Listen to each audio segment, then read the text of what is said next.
Аннан соң мында төшәбез Нурсия апай. Сугыш ятимнәрен барлыйлар. Әтиләре яу кырына киткәндә сабый булып калганнар. Инде 80 чиген узганнар. Шуларның берсе Миңлегөл апа Әшрәпова. Кара кагаз алсалар да кайтыр дип көтә ул әтисен. Көттем, мине көтмә, әни дә көттем, мин дә көттем.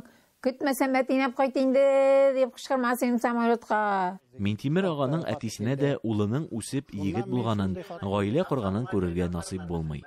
Әтисе үсте мин әни белән генә. Әнинең дә оягы авырту булды. Мин яшь, дөньялар начар, бит инде ул вакытта ашарга юк.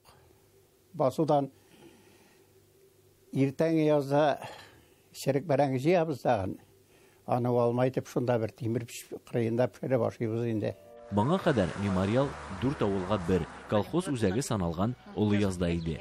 Балыклы тарихын барлаучылар шуларның берсе Фирдания Нугаева. Авыл турында китапка мәгълүмат туплаганда каһарманнар исемлеген төзи.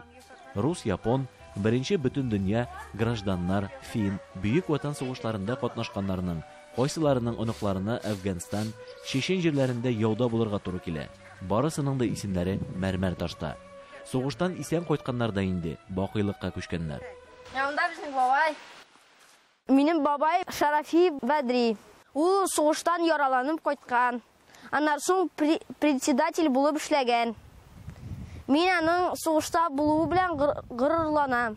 Тылдагы авырлыклар хатын-кызлар, балалар җилкәсенә төшә. Алар да онытылмый. Бабалары, әтиләре исемен мәңгеләштерүдә һәркем үз өлешен керткән. Авыл халкы белән бергә киңәшләшеп эшләгән эш. Без моны инде эшләдек үзара салым акчасына. Урал колхозы ярдәме белән менә шундый матур гына комплекс килеп чыкты. Халык инде рәхмәт дип әйтәм, бик шаттылар.